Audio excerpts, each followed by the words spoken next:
one is a cutout. This is for the miner to escape off of the manway in case there's equipment coming or going. Right. It allows you to get off to the side in a safe manner. Makes sense. And this whole line, all the way from front to back, as far as we've gone, we've reballasted the track. There's new ties underneath it. The rail, if it's underwater, it stays in good condition. It's usable. It's above water, which there was another volume of this water, this much, in here before it was piped out. Wow. So we eliminated a lot of the silt. The ballast that's here on the foot, the line here, it helps filter the silt too. But this stuff is all tamped into place. Yeah, it feels really solid. So you don't have any bushy ties, no weird spots where the track drops. Yeah. You don't have to worry about loosening your track splices up all the time. Gotcha. You're relying on the track splice structurally to keep the tree in place.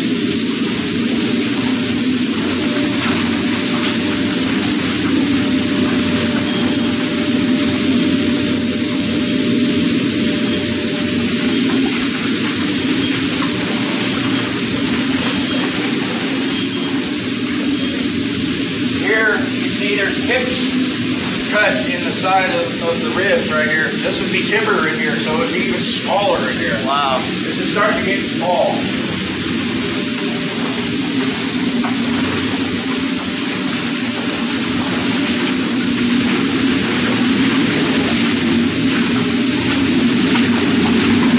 This is where the serpentine is pressure in its state of decomposition.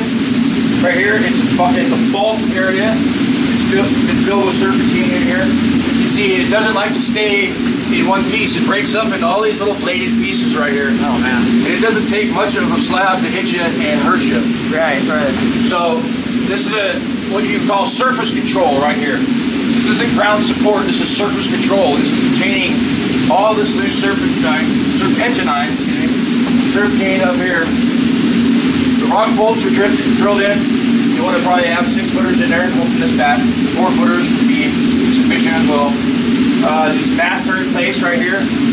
You know, they're used with the rock bolt. They're pushed into place. When you're driving the drill, you have a bit that fits up in the rock bolt there. It allows the jackleg to push it into place. I got you.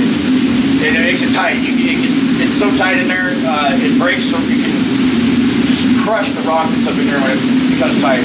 Like that video I have of the Ruby mine. Yeah. Yeah, exactly. This is an example of a hazard right here. These rock bolts, they're put into the back of another rock bolt to give it extension, drive it a little bit more, tighten it up. But this is not something you want in your manway. You want to have this cut off back here so you don't have a chance to hit yourself on it. Getting snagged up by loose chain link. Any kind of chains that are hanging down from your manway. They're in your manway, you want to have them tucked up tight. Here's an example of more hips being dug right here. So this was timbered all the way up in here. Oh yeah, yeah. So you take these little hips right there and place the timber on that. Then you put your spreader in there, you know, and your cap. Tighten everything up with wedges. If there's a big void, which is right here, you got the timber all the way up to the back up there. Yeah. We're to fill that void so it doesn't have a chance to fall. Right. Now this is a change right here in the mine, right here. This is when you're getting into old workings right here. Okay. This is all hand-picked right here. You see how small it is. Yeah. They didn't have mechanical means like a 4 to 12 beam mucker.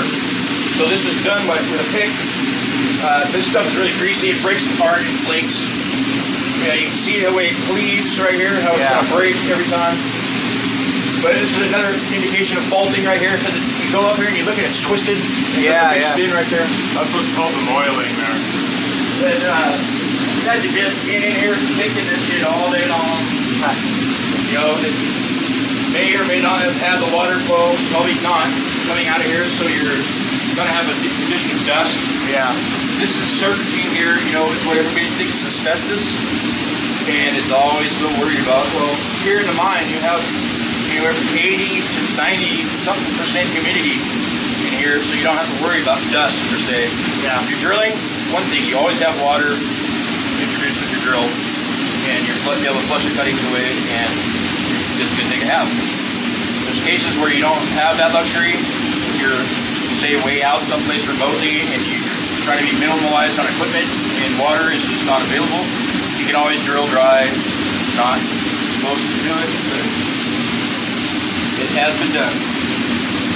You know, before this predates the explosives even. They would have used explosives in there if they had it, but they're using a pick. They dig their way in here. You can tell it's one person, maybe two people that work together every day because of the uniformness of this. It's all the same, it's all consistent. So the two miners that were in here really knew what the fuck they were doing. They read each other's minds and knew how to form a tunnel. And if one guy was down, the other guy was doing it. You know, it's back and forth. Yeah. I'm sure they had other people hauling the muck out of here. But, you know, this is where we had a mule come in here. The mule backed in, walked backwards all the way. Because there's nowhere to turn around yet. Right. You know, so you have to back him up. That's where you come home back. That came from. Odie-do! You don't have the walking boards in here, but you balance it in here. It makes it not as slippery. It's fucking nice to have this where it's not so, not the, Yeah. What's that? this is the test right here. Yeah. Test for oxygen sensors right here. You can have an oxygen sensor, all the technology in the world, but a good lighter is going to show you if the air is bad or not. When if you're going to go in here, every 100 feet, strike that sucker. If you don't get it to light, it's put out. Unless you have what we have, which is power ventilation. Mine is being re-oxygenated from the back to the front. Right. As we go. You can feel this surge of cold air coming out of here, which makes the best air conditioning in the summertime. We know that there's ventilation working. There's nothing like collapse back in there where it's getting trapped behind it. This is how many CFM you want coming out of the line. You want it to be really a volume of air. Yeah. And as the law requires, we have sufficient air for a certain amount of miners. You know, if you have more miners, you need bigger ventilation, or add another fan and pipe. This stuff is really bitchy because it's collapsible, it's soft, but that's why we can't load our ore cars up full. Because right. Snag the med bag. Right. You'll see signs in there, do not snag med bag.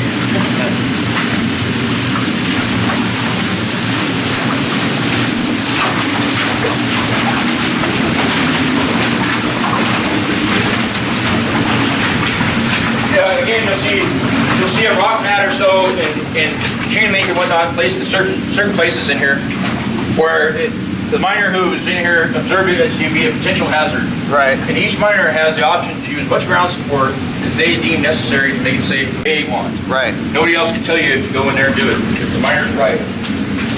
Very reasonable. Down in it, it's labeled to you know how far we're in, 400 something feet right there. A lot of times you'll see name on the sides saying exit, Yeah. which way and whatnot. It's very important in your manway and your haulage way, it's all you got. There's only one way in this line and one way out. So you want to make sure the condition of your ventilation is up to stuff. Make sure your compressed air is tight. There's no leaks. It's properly secured. You don't want stuff coming down. You know, you don't want it to be hit by a rock and knocked down or a hole knocked into it. And you don't want slack in your ventilation bag. You want it tight, high and tight. Yeah. We're not afforded the room in here with our train with the fire extinguisher on the top of it, you know, which is centered, but still it's really close.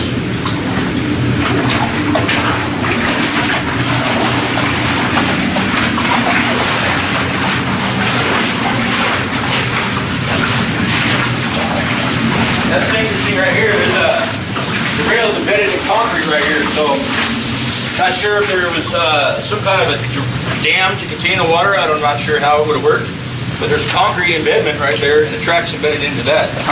And that is right as we go into the first section of the mine that is timbered right here. Oh, okay. It goes from a small section into a big serpentine collapse. That's fissure right there, yeah, where it just rotted out and started to fall. There's the words to live by. Yeah. That's a big chamber.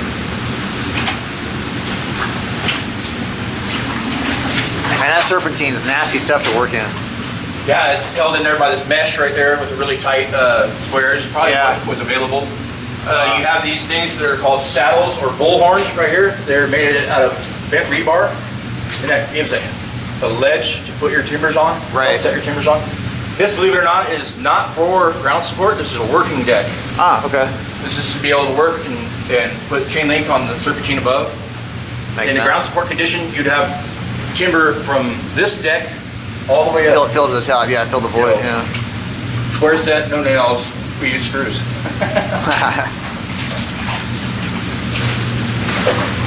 Yeah, that serpentine is nasty stuff. It's always caving in the abandoned mines, so I hate getting into a mine and seeing it there. So I'm not surprised they have to do all this work in here to cope with it.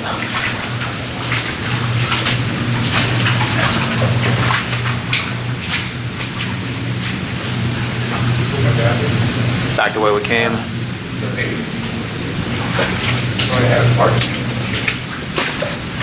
Okay, see, there's another fault location right here where the serpentine is spoiled.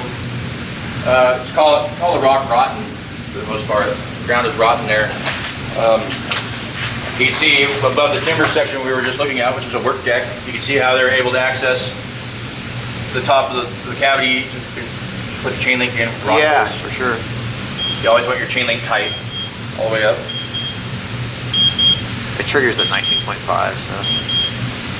You can make it to what, 18? I've been down to like 12. That's pretty rough. Yeah, no, I always hear you wheezing and shit. Yeah, I wouldn't recommend it. But. You can always tell when it's not insufficient because of the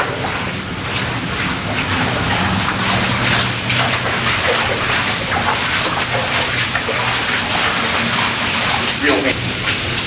And it's careful with some of these are a little used.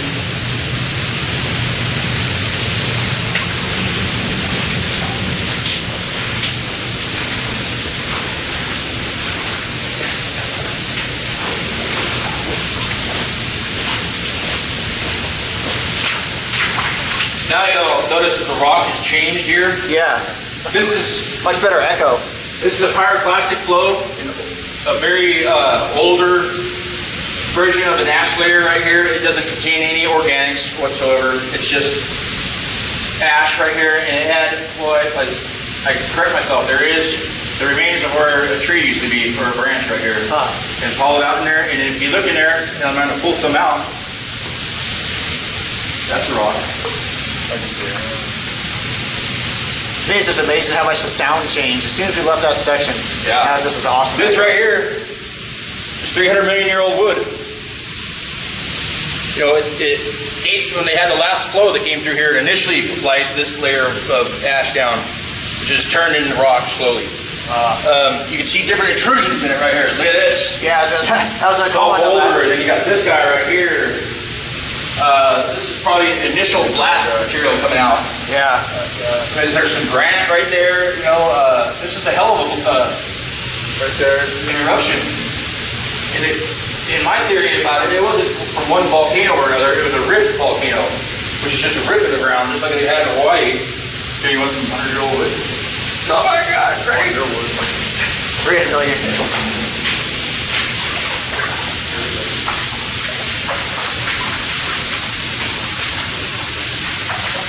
You know, you see it in your piping system right here that's taking half the water out of here.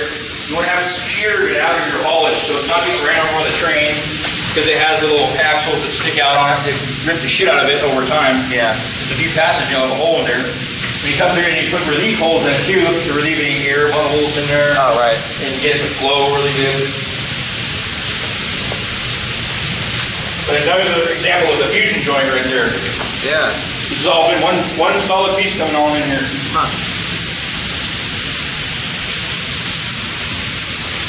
Now you see, in this section right here, it's a different miner doing it. Yeah, it's totally different now. It's a totally different miner so the next section miner takes over. The shape of it, the height, everything is different.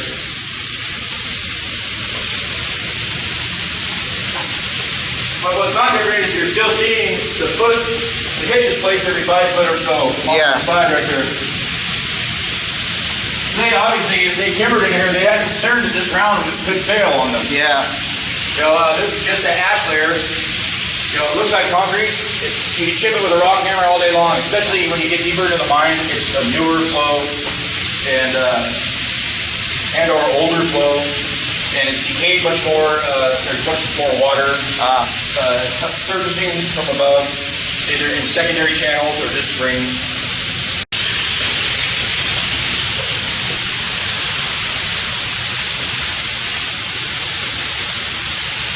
This is our first core drill station right here.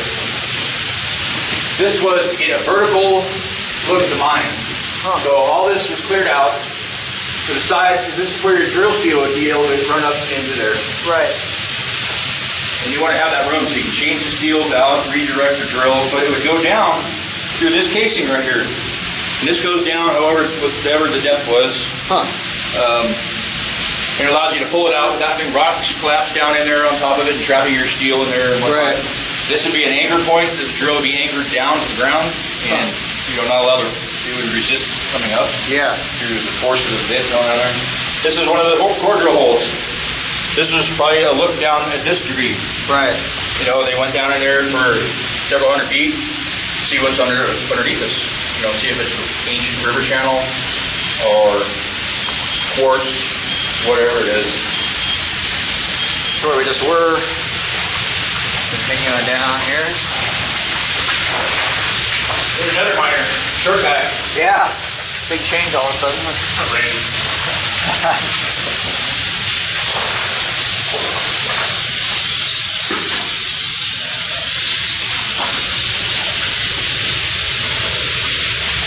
Man, I can't believe you drive a trammer through here.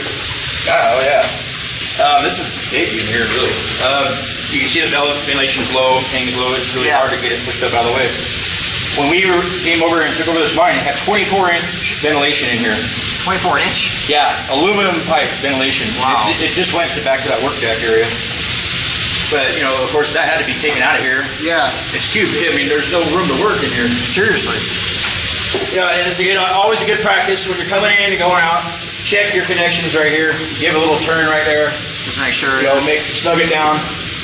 You don't have to get carried away. These things, you have it tight up here and then continue to get more tight over here, but not having to tighten. You tighten them equally, but it allows you to tighten this one up a little bit more and then pinch it down with this bolt.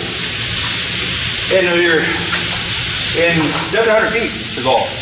Wow. But you can see this is all ash layer right here. This is a huge eruption. You know, to make this, all this stuff here, it's been a solid, at least 300 feet that it is thick and continues on. Yeah.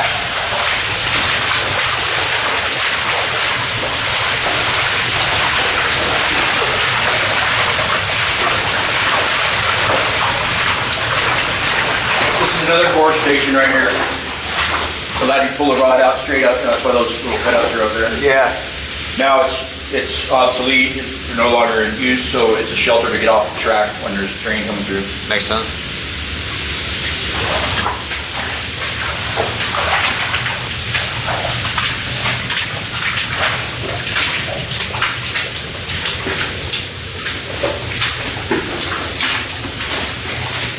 There's a different miner here. Lots of different crews. You know, you're talking, so the distances between the different changes in rock we've seen, we're talking years. Yeah. You know, if it's hand-picked. Before explosives, you know, that was your option. When they have explosives, oh, this is nice. Nice little breeze coming out of there. Yep. Fresh air. Yeah. Because right now what's going on is the stale air that's back there is being forced out. Pushed out towards us, yeah. It has less oxygenation in it, and you know that's why we're getting hit by the beam. Yeah. So that's why the lighter is a true test.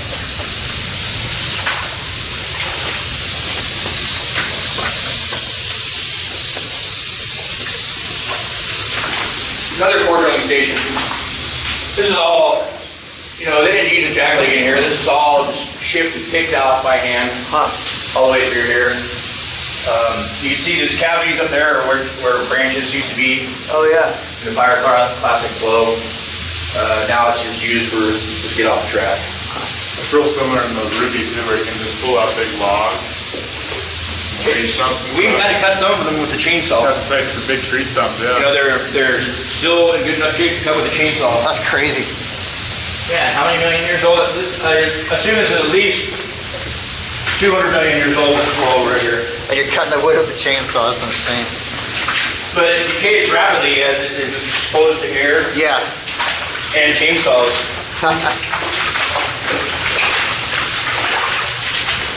Nice and spacious now. Here's a great example of a track splice turn right here. For every deviation in your track, remember, you're going to gain some or lose some per side. So this is an example of the gain and loss here. One there. Because imagine they would have started, unless they had two different cut length pieces, they would start out with the same length track initially. Yeah, that's interesting. And so this would be considered a track splice turn, basically. You can see the track is starting to turn a slight direction. With new track splices in there, we removed all the old stuff that was completely decayed away. The track bolts are all gone, so everything's new. Interesting. And where do you get track splices this day? Where do you Where do you get them? Well, there's a metal fab store in Nevada City that made them for us, and it was a good thing. You know, new up-to-date track splices that fit. Because if you don't have the right stuff, it's going to cause derails, it's going to cause loose track conditions. You don't want that. No. And always, you want your joints to be on a tie, or as close as possible to a tie. Yeah. If it's farther away out, add another tie underneath it, so you don't have the chance for the track to settle and start moving, because it does. Yeah. Those trains are heavy. This right here, where it's wet, there's a secondary channel up above us. Oh, wow. There's an underground river that's running up above there, creek, whatnot. And that's why drinking water is the best spring water you want to drink. It filters down through the sash layer and through the serpentine and all that stuff. Wow. And it makes it delicious.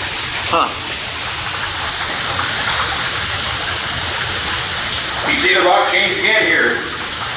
It's more of a damp sound when I'm talking. Yeah. Less echo. Yeah. This is more porous ash layer right here. It comes down more frequently. This was a section right in here where I pulled out acorns. No shit. They were in the rock right there. Pulled them out and they were still an acorn. Wow. Ziploc bag, sealed it up, and it fell apart like. Yeah. Not surprised. But that's not from a mouse or anything in here. You don't have mice and whatnot coming back here. You don't really see any animals unless they're sucked in through the ventilation or run through the ventilation. Wow. In the back of mine. But you know, it's an uphill swim for them, most. I'm sure. But really refreshing. It's a great place to get a drip.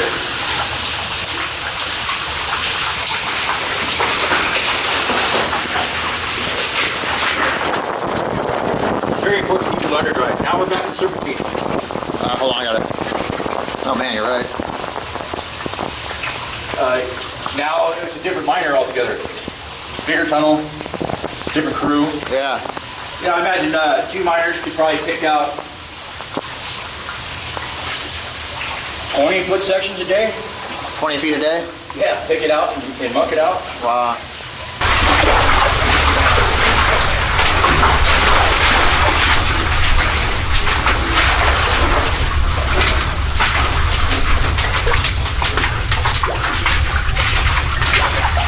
This is an example right here of ground support.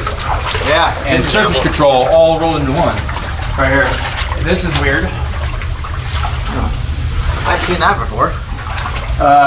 It's probably a fungus that was in the wood existing. We got lagging right here, and of course you fill it with all your waste rock. This is a different serpentine in here. You can tell my voice is deadened. Yes. Sound is much more observed. This is much battered, much worse rock with ore decaying potential. You see how it breaks off? It goes up here and then it just stops and breaks off. Yeah, absolutely. It's greasy, it's nasty stuff. You want to stay away from it as best as possible. Yeah. You can see it, and it just flakes up to something like this right here. You know, and it just crumbles. You can't use it for ballast, you can't use it for anything. It just turns to mush. It's nasty stuff. But it's beautiful. I mean, it has these really polished surfaces.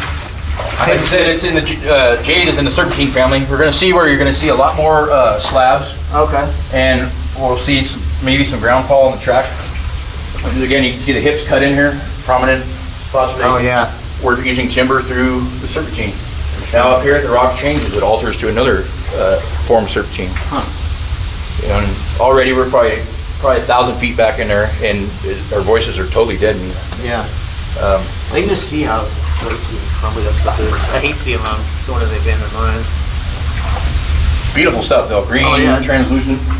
It is beautiful. Deadly.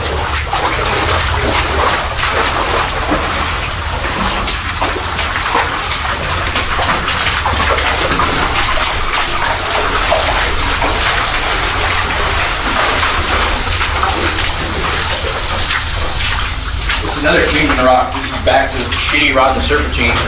This is more condensed serpentine over to behind us. Yeah. Now we're back to the flaky stuff that is air slacking and becoming brittle due to its decaying, rapid decay from oxygen. Huh. And it has to be held in place with chain link. Yeah. Rock washers and big monster mats are behind it. Gotcha. Monster plates. Yeah, through this section they didn't like it, so they cut tips in here and timbered it. These, you can hear these notches are all the places where they jammed timbers into, because this was obviously a very sketchy section. Now we turned it back into ash layer on the right, on the hanging wall side of us. It's back to ash and serpentine mixed. You can see there's an ash intrusion right there. Oh yeah. Huh. And all this material doesn't necessarily have to be thought of as moving in a lava flow, because it can be under extremely superheated water.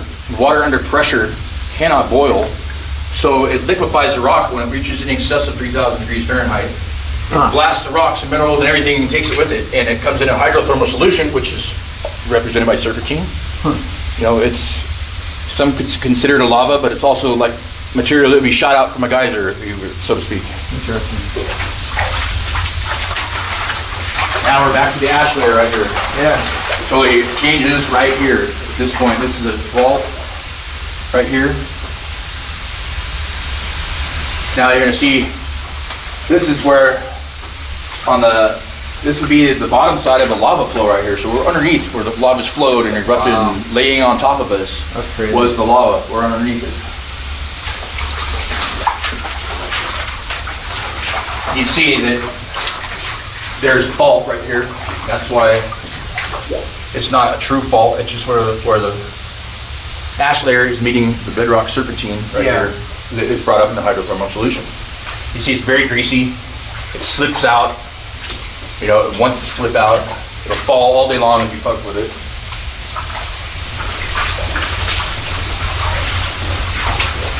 This right here is an example of a wonderful thing. This is aluminum victolic pipe. Very lightweight, easy to put up by yourself.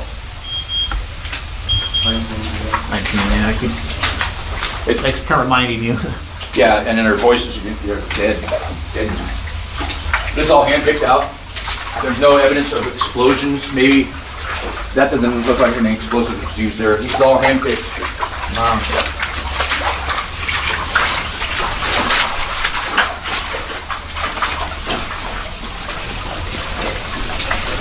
You can see this would be the pyroclastic flow, but what's in here also is mixed up with your lahar material, your mudslide material from the water being superheated on the surface. Yeah. Turning into a really flash flooding, mud flow and everything else, and that's what was laying down here. On the serpentine bedrock is there, and then it's going to change to ancient river channel coming up. Oh, we're going to see that soon. And this was an old attic for the drip. Okay, I was wondering about that. Haulage right here that they obviously backfilled before it collapsed on its own.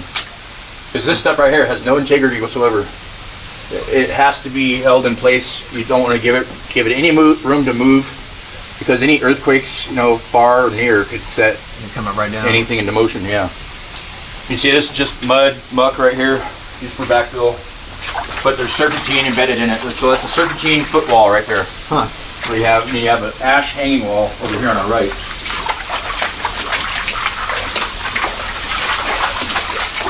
Yeah, it just went back in there. They're trying to get around, find the edge of the channel. I see. Right, but look at this big rock hanging right there. Yeah, I saw that. That could fall out just like. Right there, yeah. Don't touch it. Yeah, this is going to be a really, really pictured example of bad ground. Coming up. That's cool, cotton candy. Junction right here. Oh, the cotton candy. Really? This is a junction in the mine where we're gonna work a section in here. And so we teed off the ventilation. What's this stuff here, Aaron? That's a drift off to the collapse workings. Gotcha. You know, abandoned stuff up there. You can scramble up there if you wanted to. Yeah, But I think it just kind of loops up and goes, parallels this. Yeah, I can live without that. A switch right here, so we can switch cars out and be able to get by, or you know, bring materials in. And our first aid station right here. You know, medical kit right there. Good to see. Yeah, this is a little bit of a stash area for Thank you, Corey. storage. Alright, I see what you mean. For waste materials and whatnot. You know, waste materials, if you can find a good place to stash them underground, do it, instead of bringing stuff all the way out. Right. And if you keep the stuff from being dry rotted in the sun, keep it underground. Obviously, you want to keep it covered and dry so it doesn't have this. This is what will rot wood away fast. Yeah. And then here is an example of a decline in here. And you can smell a fart in here. Yeah. That was probably Corey. But that's the smell of decomposition. Huh. Here you're gonna have a decline right here, Yeah, that's kind of that. and it's full of water. Oh, wow. And there's some of the old electrical Oh, the insulators? insulators, yeah, that they had going in here, because they probably had trains that had, like, you know, who knows what they had for this particular Yeah, like decline. knob and tube wiring too. You see the track spacing is a little bit wider. Yeah, I did. Yeah. Well, the cars would come up, they crown this top right here, and it'd all be pulled up with an air tugger that was set up in this particular space right here. Oh, back there? Yep, they have a block up here in the back that would allow it to go down, the cable to run down at an angle that they needed. You know, to pull them up and not too lock yourself on the ground by pulling into the ground, you know, you can cut into it. There could have been a sheave wheel right here, possibly, at our feet. Oh, yeah. To help the cable go up and over the hump right there. But you don't want the cable running into the ground and wearing and also cutting into your ties. Right.